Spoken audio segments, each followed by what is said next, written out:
A paz do Senhor para a igreja. Quero cumprimentar, não só as crianças podem descer para o cultinho infantil, quero cumprimentar não só a igreja, a IERC, mas também quero cumprimentar os nossos internautas, os IERCnautas, que até o momento que eu fiquei sabendo, eram 1.342 pessoas. Não sei se já mudou, mas que estão assistindo e participando conosco.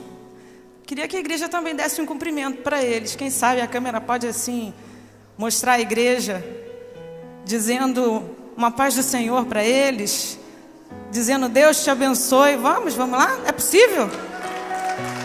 Amém? Vamos dizer a paz do Senhor? 1, 2, 3. A paz do Senhor, que Deus te abençoe. Amém? Eu agradeço a Deus a honra e o privilégio de estar aqui diante da igreja, mas a perna treme, não tem jeito. E eu gostaria de me colocar nesse momento como esse instrumento que o Vaguinho está tocando. Eu gostaria de pedir ao Senhor que Ele seja o grande músico da sua palavra e que essa palavra soe aos seus ouvidos como música que conforta a alma, que toca o espírito, porque o instrumento não é nada sem aquele que o toca. Para um pouquinho, Vaguinho. Manda esse teclado tocar sozinho aí. Ele vai tocar só se for aquele, né? Programado. Mas sem as mãos do instrumentista, o instrumento não toca. Não tem a inspiração, não há a música. Mas essa noite, que Deus possa ser o grande instrumentista e que diminua eu e que Ele apareça. Eu gostaria de ler com você o texto básico, e eu não vou dizer o título da mensagem. Daqui a pouco eu vou te dizer. Esse texto, esse livro de Jó, é muito grande o capítulo, é complexo, a história é um pouco extensa, mas eu quero pedir ao Senhor que, assim como foi hoje de manhã, que Deus usou o irmão, uma mensagem tão simples, mas que tocou profundamente os nossos corações, que seja também simples assim para a tua vida e para a minha vida. Que se torne uma coisa muito simples, que você entenda. Porque eu declaro que eu sou de Jesus. A minha família é de Jesus. E eu não sou apenas de Jesus aqui na igreja. Dentro da minha casa, lá onde nós somos realmente quem somos, eu também sou dele. Por isso, toda obra de Satanás, toda a sugestão dele contra a minha vida, dizendo que eu não vou conseguir, que eu não vou me lembrar, porque muitas vezes isso vem na nossa mente, caia por terra pelo poderoso nome de Jesus.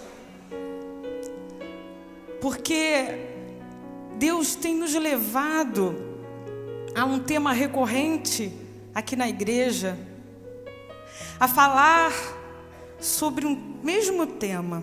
Você vai entender por quê. Quem vem na EBD de manhã, quem vem hoje, vai entender.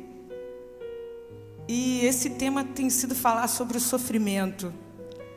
E o pastor Rui aqui dirigindo o culto, não sei quem estava aqui domingo passado, me veio à mente todas as palavras que Deus colocou na boca do pastor Rui. E essa mensagem vai como num encaixe, está corroborando com a mensagem do pastor. Espero que Deus possa me usar, assim como usou a sua vida, pastor, para abençoar. Você já abriu a sua Bíblia Nós não vamos ler tudo. Nós vamos ler apenas alguns versículos. Eu vou pedir para projetar. Quem já abriu vai ler na sua Bíblia. Mas o texto básico é de 1 a 22. Vamos trabalhar também em todo o livro um pouquinho. Então havia um homem na terra de Uz, cujo nome era Jó, e era este homem íntegro, reto e temente a Deus, e desviava-se do mal. E nasceram-lhe 7 filhos e 3 filhas. E o seu gado era de 7.000 ovelhas, 3.000 camelos, 500 juntas de bois e 500 jumentas. Eram também muitíssimos os servos a seu serviço, de maneira que este homem era maior do que todos os do Oriente. Iam seus filhos à casa um dos outros e faziam banquetes, cada um por sua vez, e mandavam convidar as suas 3 irmãs a comerem e beberem com eles. Sucedia, pois, que decorrido o turno de dias de seus banquetes, enviava a Jó e os santificava, e se levantava de madrugada e oferecia holocaustos segundo o número de todos eles, porque dizia Jó: talvez pecaram meus filhos, e amaldiçoar a Deus no seu coração. Assim fazia Jó continuamente. Esse texto aí nos faz uma descrição, para você que já conhece, para você que nunca ouviu falar. Você vai lembrar, se não ouviu, se já ouviu, e você vai conhecer agora. Esse homem chamado Jó, o texto nos faz uma descrição espiritual, vamos dizer assim, que ele era um homem íntegro, que ele era um homem reto, que ele era um homem temente a Deus, que ele desviava-se do mal e que era sincero, que era o sacerdote de sua família, pois ele oferecia a Deus holocaustos e sacrificava em favor de seus filhos. Nós temos também uma descrição da riqueza e da prosperidade de Jó, que ele tinha muito gado, muitas ovelhas, camelos, bois, jumentas, muitíssimos servos, maior do que todos do Oriente. E até aqui nós vamos ficar com a descrição que o texto fez. Daqui por diante eu gostaria não de ler, mas de citar, e citando o texto para nós ganharmos tempo. Antes de continuar, porém, gostaria de colocar algumas questões, porque algumas pessoas têm dito que o tema do livro de Jó gira em torno de uma palavra que a filosofia criou, que se chama teodiceia. Se você nunca ouviu essa palavra, não há problema. Para os seminaristas que estudam, para os pastores, talvez seja uma palavra mais comum. Mas a teodiceia é a defesa da bondade de Deus diante do sofrimento humano. Não é isso que nós vamos fazer. Nosso objetivo não é esse. O nosso objetivo é apresentar o tema como algumas questões, algumas colocações. E dentre elas haverá Jó de servir a Deus? Haverá alguém que servirá a Deus, que adorará a Ele, se as coisas saírem erradas e suas orações não forem respondidas? Haverá nessa terra, e encontraremos em Jó uma adoração desinteressada? Este é o tema central. O homem só adora a Deus porque considera alguma vantagem pessoal? Se nós pensarmos nos ensinamentos de algumas denominações, de algumas igrejas, de algumas pessoas que se levantam, vamos considerar que hoje em dia a adoração não é muito desinteressada, mas sim um temor e uma adoração interessada naquilo que Deus pode fazer. E essa noite eu quero levar você a analisar a vida deste homem chamado Jó. E dentre esses questionamentos que eu gostaria de colocar antes de nós entrarmos no tema, nós vemos que de Jó, o livro de Jó, obrigada, irmão, do 6, nós lemos até o 5, do 6 ao 22, Satanás, ele se apresenta a Deus e ele desafia o caráter de Jó, dizendo que Jó teme a Deus e bendiz somente porque Ele lhe favorece. E Satanás recebe a permissão de Deus para atacar Jó. Então eu quero colocar para você duas coisas importantes. A primeira, que Satanás recebe a permissão de atacar os bens de Jó e os filhos de Jó. Mas como é possível? Se nós fizemos uma descrição que Jó era um homem bom, que ele intercedia pelos seus filhos, como pode o acusador, Satanás, receber a permissão para atacar os bens e os filhos de Jó? Então nós vamos perceber, vamos colocar que o sofrimento atinge a todas as pessoas neste mundo. Todas as pessoas. O justo, o crente, o não crente, nós estamos sujeitos aos mesmos problemas, às mesmas dificuldades. Mas muitas pessoas têm colocado o cristianismo como uma apólice de seguro contra os sofrimentos dessa vida, dizendo que você não vai ficar doente, que você não vai ter dificuldade. Venha para cá que você não vai ter problema. É essa a mensagem que nós escutamos. Mas o livro de Jó e alguns outros ensinamentos por toda a Bíblia desbanca este ensinamento, desbanca essa pregação.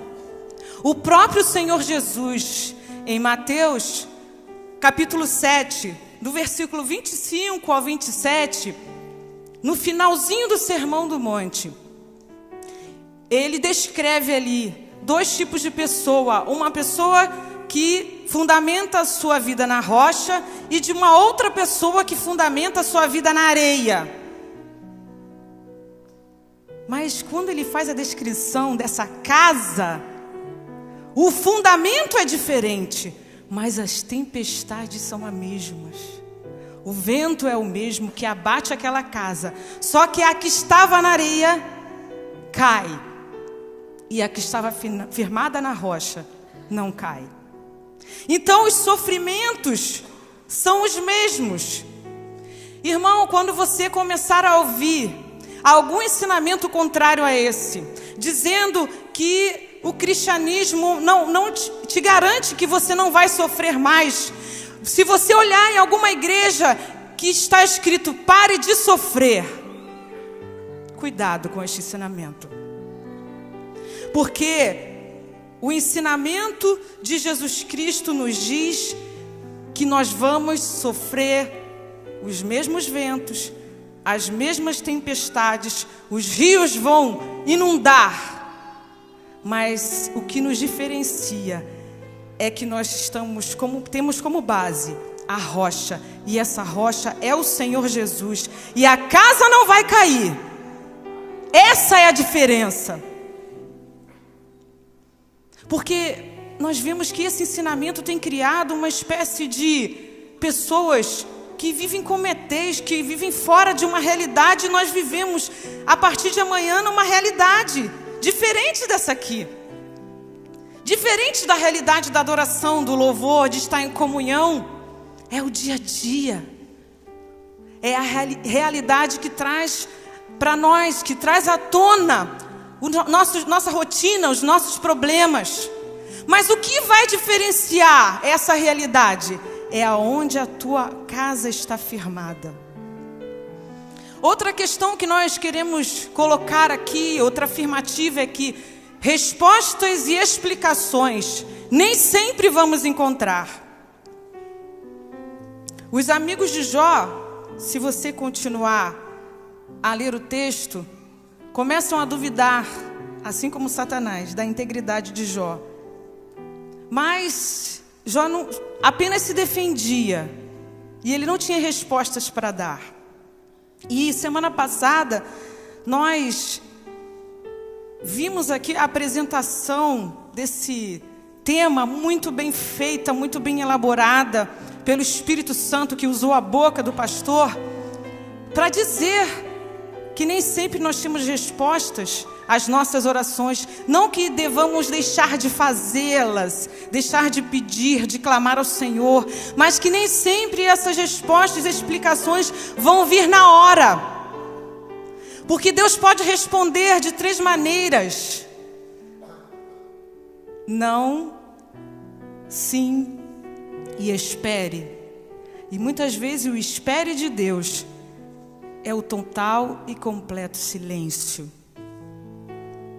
E nesse silêncio muitas pessoas se desesperam por não encontrar essas respostas e essas explicações.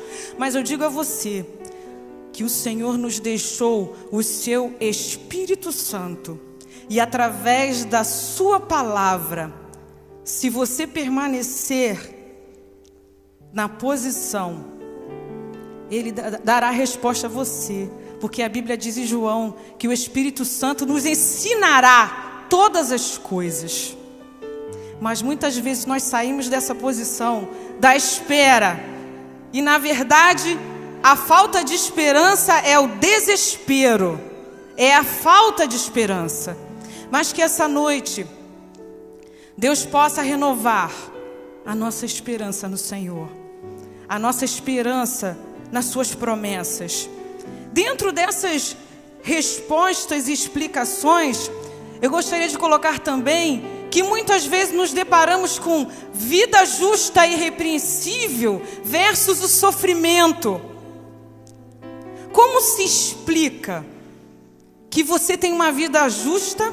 Porque algumas pessoas dizem que tem uma vida justa, mas na verdade elas estão vivendo em pecado. A Bíblia diz que quem vive no pecado não é do Senhor. Se você vive em alguma situação que é contrária a essa palavra, você não é do Senhor. Porque os nossos pecados, quando nós vivemos neles, fazem separação entre nós e Deus. Jó, nós vamos entrar na história de Jó daqui a pouco. Jó não era um homem perfeito, e ele mesmo reconheceu isso. Tanto é que se você abrir o livro de Jó, no capítulo 3, no versículo 25, você vai ver que Jó confessa que aquilo que ele temia, que aquilo que ele tinha medo, foi aquilo que veio sobre a vida dele. Então Jó não era perfeito, perfeito somente Jesus. Todos os personagens apresentados na palavra, Deus não esconde as suas falhas morais, os seus pecados. Mas Jó reconhecia o seu pecado e não vivia na prática do pecado. Ele era o sacerdote do seu lar. Deus mesmo se refere a ele como alguém que tinha temor, que tinha uma vida irrepreensível. Então, como vamos explicar isso? Outra pergunta, outra questão que se levanta: o silêncio de Deus e oração por solução. E o amor de Deus e sua permissão para que Satanás nos aflija. Agora nós vamos entrar no tema da nossa mensagem dessa noite. Vamos falar das 3 coisas que Jó não perdeu. Porque até aqui nós vimos que Satanás teve permissão para atacar os bens de Jó. O próprio texto nos diz isso, nós não vamos ler. Ele perdeu todos os seus bens, que ele perdeu os seus servos, que ele perdeu os seus 10 filhos. Porque aconteceu um terremoto onde eles estavam e todos eles morreram naquele mesmo dia. Então, nós vimos que um quadro de totais perdas na vida de Jó. Você que conhece a história, nós estamos relembrando. E você que ainda não conhece, leia todo esse capítulo. E você vai ver que houve permissão de Deus para que Jó perdesse tudo.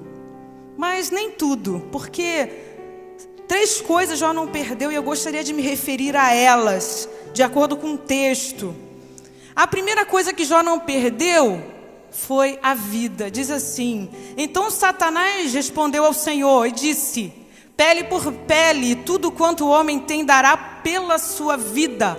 Porém, estende a tua mão. Isso foi a permissão do Senhor. Estende a tua mão e toca-lhe nos ossos e na carne, e verás se não blasfema contra ti na tua face. E disse o Senhor a Satanás: Eis que ele está na tua mão, porém guarda a sua vida. Esses versículos estão registrados em Jó 2, do 4 ao 6. Então o Senhor permitiu que Jó tocasse nos bens, que Jó tocasse na família de Jó. E continuando o texto, Satanás pediu ao Senhor para tocar, pode deixar no 1, para tocar na vida. E Deus falou: você pode colocar uma doença, você pode tocar na pele, mas você não pode tirar, guarda a sua vida. Talvez Satanás tenha falado que, Senhor, se ele ficar com saúde, ele vai trabalhar e vai conseguir tudo de novo, porque Jó, ele é trabalhador. Ele não tem as coisas de graça, ele trabalha, eu vejo que ele trabalha. Mas deixa eu tocar na pele, deixa eu tocar na vida. Porém o Senhor permitiu apenas que ele colocasse uma doença.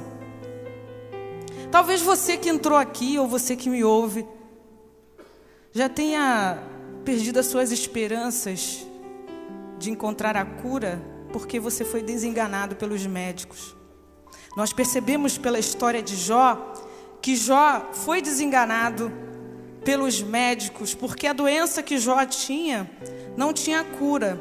Eu pesquisei para saber que tipo de doença era essa, e alguns dizem que era uma lepra, um tipo de lepra muito severa, que causava febre, que causava feridas que se abriam e coçavam muito, e Jó pegava cacos de cerâmica para coçá-las. Um sofrimento muito grande, uma dor muito grande, que causava pesadelos em Jó. E também encontrei algumas pessoas se referindo à doença de Jó como elefantíase dos gregos, porque o texto nos diz que Jó ficou com a pele escura, com a pele enegrecida, e a ponto o seu sofrimento era tão grande que ele saiu da cidade, dos portões da cidade. Naquela época as cidades eram protegidas por portões, e ele foi para onde jogavam o lixo, e aonde era queimado o lixo, e nesse lugar tinha cinzas, e Jó sentou ali nessas cinzas, e ninguém queria passar perto de Jó, e as pessoas que passavam por ali balançavam a cabeça. E como é que foi acontecer isso com você? E nós vamos ver que Jó estava num sofrimento muito grande com aquela doença, com aquelas perdas, com aquele sofrimento. E eu digo a você que todos podem ter desenganado você, que a sua doença pode ser desconhecida pela medicina, mas o Senhor conhece você, conhece a tua estrutura. E hoje nós vimos pela manhã que o tema foi sobre a morte, que a morte vai chegar para todos nós. Só que algumas pessoas já estão com a hora marcada, porque a medicina já marcou essa hora. Mas Deus trouxe você aqui para dizer que a última palavra é dele, porque a tua vida está nas mãos do Senhor.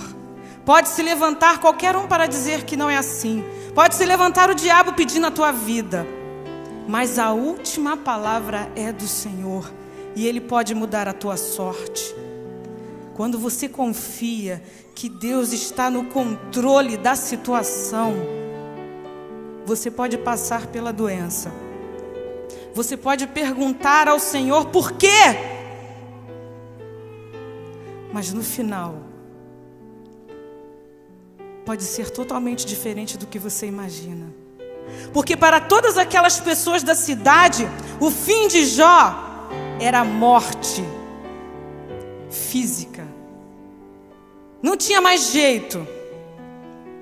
Mas Deus mudou a sorte de Jó.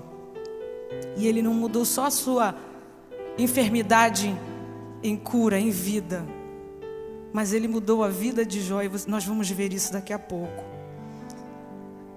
A outra coisa que Jó não perdeu, ele não perdeu a esposa. A sua mulher lhe disse assim: ainda retens a tua sinceridade, amaldiçoa a Deus e morre. Jó perdeu os filhos, perdeu as filhas, perdeu os servos,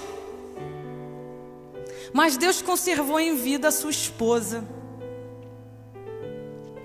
Aquela mulher não estava preparada para as perdas, para o sofrimento. Porque essa sua declaração para Jó, essa sua sugestão, me diz que ela sugeriu aquilo que ela já tinha feito.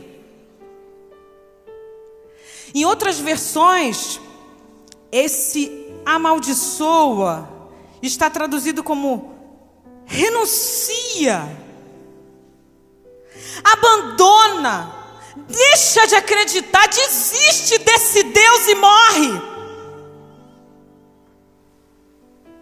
Talvez algumas situações possam criar em nós este mesmo sentimento. Porque quando ela estava na prosperidade, na bonança, quando tudo ia bem, ela estava do lado de Jó. Mas quando o sofrimento abateu, quando o luto, quando a morte veio sobre aquela família, aquela mulher desistiu de Deus. E nós percebemos que muitas pessoas têm a mesma atitude da mulher de Jó, que o texto não nos diz o nome dela. Muitos ateus pelo mundo afora, na verdade, eles não são ateus de não acreditarem em Deus, de não acreditarem numa força superior, maior, criadora de tudo. Na verdade, o seu ateísmo é dizer: eu sou contra esse Deus. Eu sou contra esse Deus que permite o sofrimento. Eu sou contra este Deus que permite o assassinato, o aborto. Meu querido, se você entende que o ser humano, que você, que eu, nós não somos robôs nas mãos de Deus, que Deus nos deu uma liberdade, até mesmo de negá-lo, até mesmo de abandoná-lo, como não íamos colher aquilo que plantamos? Como a lei da semeadura, daquilo que você planta, não virá sobre a vida daqueles que plantam? Recebi uma mensagem falando sobre nosso bairro, falando das árvores que estão sendo derrubadas. Pergunto para você que mora aqui e para você também que não mora: o que vai acontecer com o planeta Terra? O que vai acontecer com o nosso país? O que vai acontecer com o nosso estado, com a nossa cidade e com o nosso bairro se continuar a desmatar as florestas? Nós vamos ter catástrofes. Porque o homem está mexendo nas bases, a ganância, o egoísmo. O homem está mexendo na criação de Deus, o homem não está respeitando. E muitos vão se virar para Deus: mas por que o Senhor permitiu isso? Deus nos concedeu a liberdade e nós não estamos sabendo usá-la. Deus nos concedeu o domínio, mas nós não estamos sabendo usar esse domínio. Então muitos ateus se levantam porque não entendem o sofrimento. Porque Deus poderia fazer de nós robôs, fazer que tudo ficasse a mil maravilhas. Mas como eu disse para você, eu não quero fazer aqui uma teodiceia. Meu objetivo não é esse.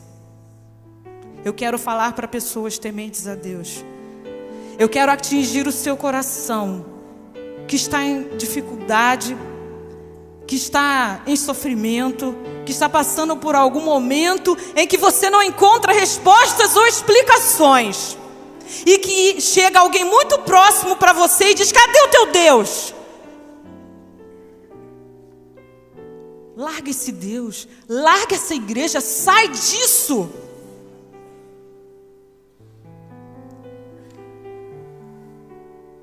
Eu quero dizer para você que Deus te trouxe aqui para dizer: não desista, porque Jó não desistiu. Continue, não abandone a tua fé, continue crendo. Deus está no controle da tua vida, se assim você crê. Ele está no controle, Ele não perdeu as rédeas. Muitos dizem, não pode existir Deus, olha como é que o mundo está. Mas nós estamos fazendo parte de um grande plano do Criador de todas as coisas, em que um dia todas as coisas serão restauradas, e que um dia estaremos face a face com Ele, e Ele nos dará todas as respostas, todas as explicações. E você vai ver que em muitos momentos que você achou que estava sozinho, Ele vai te mostrar que Ele estava do teu lado, mas você não viu, porque as lágrimas e o sofrimento fizeram com que seus olhos ficassem tampados. Ele vai te mostrar. A terceira coisa que Jó não perdeu a sua fé. Jó passou por sofrimentos. Ele foi acusado pelos seus amigos. Ele foi acusado de estar em pecado, de estar vivendo no pecado, de ser um pecador, de ser um infiel. Ele foi acusado de ser um mentiroso, de ser um ganancioso. E nós percebemos que aquilo que Satanás falou de Jó foi a sua esposa que fez. E Jó não aceitou a sugestão dela. E Jó continuou acreditando que alguma coisa iria acontecer. Esse versículo é muito conhecido. Uma declaração muito importante de Jó.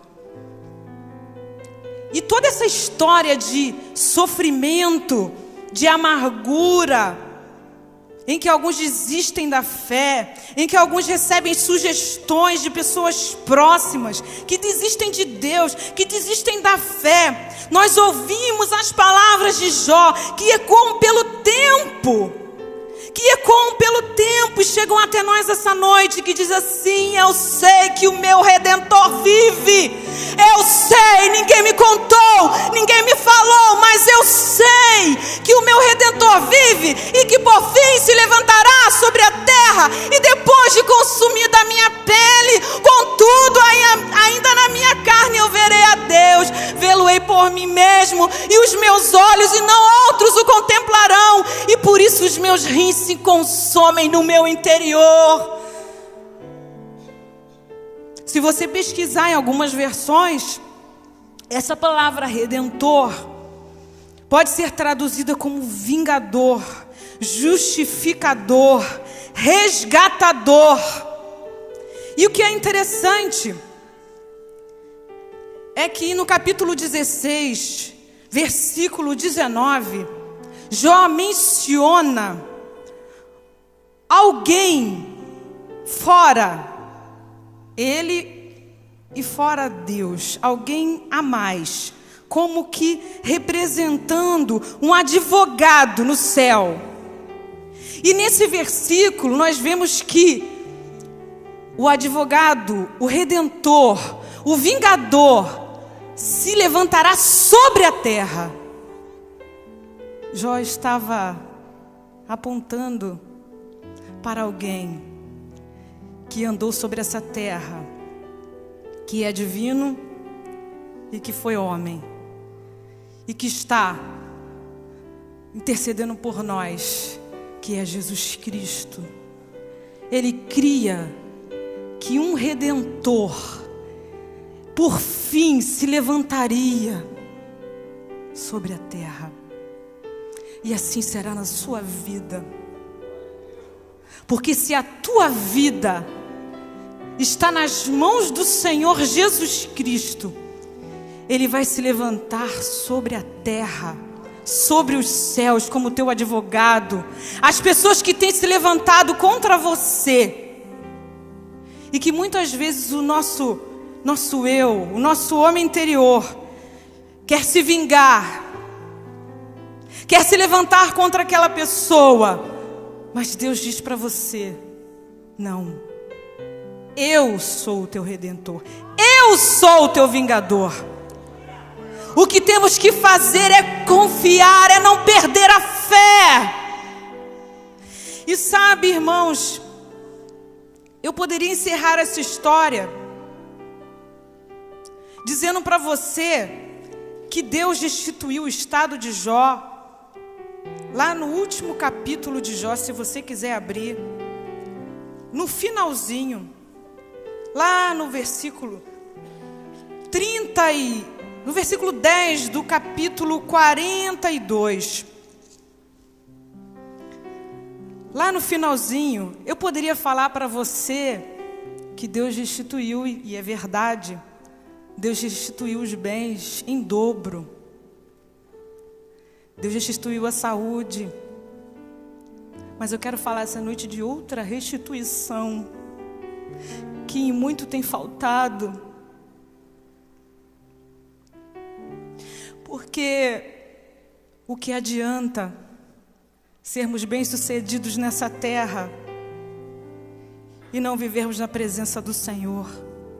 O que adianta termos bens nessa terra que são passageiros, que não poderemos levar para o caixão, para o túmulo, que vão ficar, que vão apodrecer, e não vivermos e ganharmos o maior bem que um ser humano pode ter, que é a sua salvação em Cristo Jesus. Esse é o maior bem que alguém pode ter, o bem mais precioso, o bem que te levará para junto do Pai. Eu poderia dizer que Jó alcançou de novo a sua posição de honra na cidade, porque até então até as crianças estavam debochando dele, estavam cuspindo nele. Eu poderia falar que Deus pode restituir, mas eu quero falar de outra coisa. O Espírito Santo me leva a dizer para você que a maior restituição que Deus pode realizar na vida de alguém é no seu interior. É ter o seu espírito vivificado pelo Espírito Santo de Deus através da regeneração, através do novo nascimento, através da certeza de saber que um dia você vai morar com Ele, que você vai ser completo com Ele. Esse é o maior bem, porque nessa terra nós vamos sofrer, nós não estamos no céu. A Bíblia não te promete, não te garante isso. A palavra do Senhor não te garante isso. Mas ela te garante que pode, dentro de você, haver uma riqueza, haver um rio inesgotável. Que dentro de você, esse rio pode jorrar. E essa água eterna, profunda, pode jorrar de dentro do teu interior. Que você, dentro de você, pode carregar o maior poder deste mundo e dos outros mundos, que é o Espírito Santo de Deus. Eu queria falar para você algo muito interessante. Jó teve mais 10 filhos. E interessante, Jó também teve 3 filhas, 7 filhos e 3 filhas. Irmãos, em algumas culturas, quando se dá nome aos filhos, você está demonstrando um acontecimento ou algo, alguma situação que está acontecendo com você naquele momento. Muito próximo a nós, a cultura indígena é assim. Você vê uns nomes diferentes quando você vai traduzir. Raio de sol colorido da manhã. Que nome é esse? É o nome da hora que a Índia foi ter o bebê. Estava ali um raio de sol entrando dentro da oca.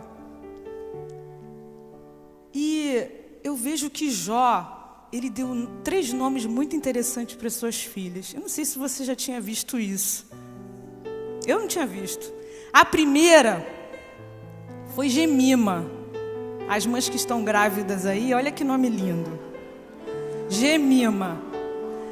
Quer dizer literalmente, formosa como o dia. Entenderam? Não? Então abre lá a sua Bíblia.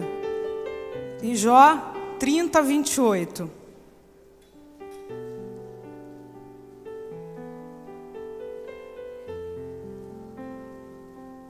Todos acharam amém? Quando Jó estava naquele sofrimento, quando Jó estava se condoendo para Deus, quando Jó estava perguntando por quê, ele falou assim: eu ando de luto sem a luz do sol, levanto-me na congregação e clamo por socorro. Deus mudou o estado de Jó, porque no seu interior estava formoso como o dia. E foi exatamente esse nome que ele deu. Deus mudou o estado de Jó, mas não só os seus bens. Deus mudou o interior. Deus mudou o sentimento que estava dentro. Jó não ficou magoado, Jó entendeu. Porque muitas vezes nós passamos pelo sofrimento e nós ficamos dentro da igreja ou fora dela, sabendo que existe um Deus, mas revoltados, angustiados, sempre perguntando por quê. Não pergunte por quê. Talvez em alguns momentos você possa até perguntar, mas pergunte: para quê, Senhor? Porque Deus quer realizar grandes coisas no meio do seu povo. E se você faz parte do povo de Deus, e se Jesus Cristo está na sua vida, Ele quer realizar grandes coisas na sua vida. Talvez as grandes coisas do Senhor não sejam as grandes coisas que o mundo pensa, mas seja o milagre de Deus dentro da sua vida. Coisas simples, irmãos, que vão enriquecer a tua existência nessa terra, que vão te fazer um ser humano melhor, cheio de vida, de paz, de alegria. E você vai viver nessa terra de uma maneira diferente. A segunda filha de Jó recebeu o nome de Késia, que na nossa língua seria Cássia. E esse nome significa literalmente uma fragrância. Vamos ver o que Jó falou lá em Jó 30:17.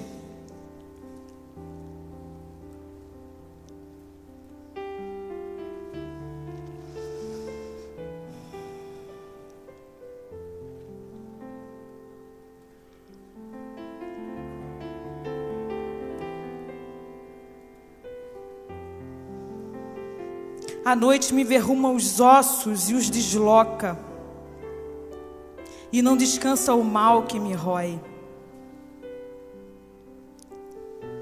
Pela grande violência de meu mal está desfigurada a minha veste, mal que me cinge como a gola da minha túnica. Deus, tu me lançaste na lama e me tornaste semelhante ao pó e à cinza. Mais à frente, irmãos, nós não vamos ler tudo, mas mais à frente, Jó diz que o seu hálito era insuportável e as pessoas passavam longe dele porque o cheiro da sua pele apodrecida, enegrecida, exalava pelo ar. E nós vemos que Jó colocou o nome da sua filha como uma fragrância. Jó estava dizendo: eu quero esquecer completamente aquele cheiro, eu quero esquecer completamente aquele momento de dor, porque agora eu sei que o meu Redentor vive. A terceira filha de Jó, Queren-Apuque, que literalmente significa o chifre de cor ou o raio colorido, cosmético para os olhos. Esse chifre de cor era um objeto feito à mão do chifre, aonde as mulheres colocavam adorno para os seus olhos, maquiagem, cosmético, creme. E nós vemos que em Jó 3:24 e 16:21, o que Jó sentiu?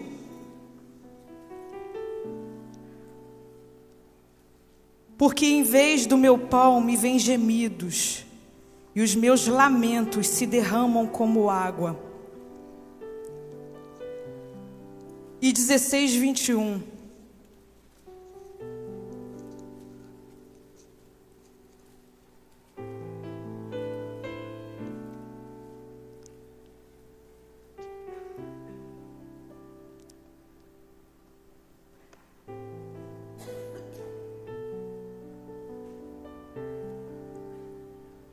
17:6.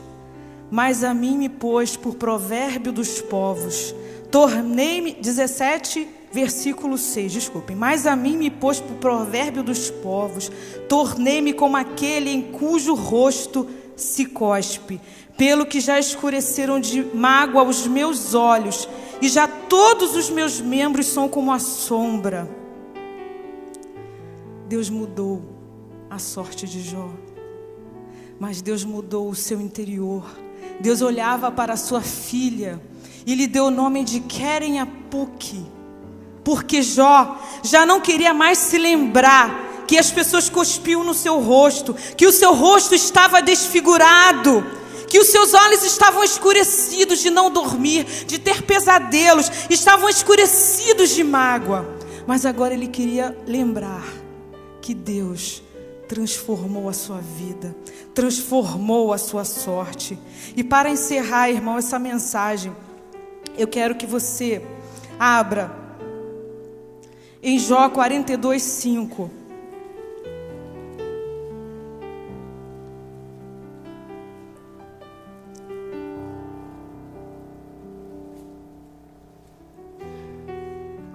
Antes eu te conhecia só de ouvir falar, mas agora os meus olhos te veem.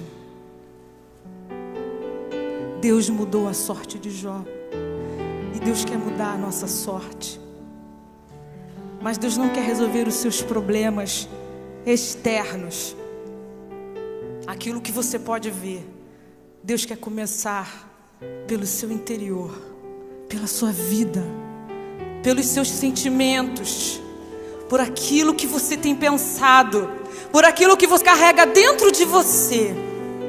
Que Deus possa acrescentar ao seu coração a sua palavra, e que você, meu irmão, assim como Jó, possa declarar: antes eu te conhecia, Senhor, só de ouvir os outros falarem. Eu sacrificava, eu ia à igreja, eu cantava, eu participava, eu até pregava, mas era só de ouvir falar. Senhor, o meu desejo é que os meus olhos possam te ver.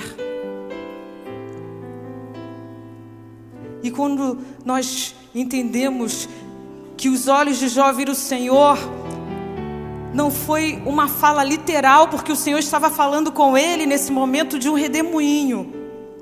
Nós entendemos que Deus mudou o interior de Jó a tal ponto que ele começou a entender a Deus, que ele começou a conhecer o Senhor, não somente de ouvir, mas de sentir a sua presença de maneira sobrenatural, de ter intimidade com o Senhor. Que assim possa ser na sua vida, meu querido, meu irmão. Que Deus possa te abençoar e acrescentar a sua palavra ao seu coração, em nome de Jesus. Vamos aplaudir ao Senhor pela sua palavra. Sua palavra nos conforta, nos alimenta, nos dá esperança para prosseguir, nos dá novo fôlego. Aleluia! Louvado seja o nome do Senhor. Aleluia!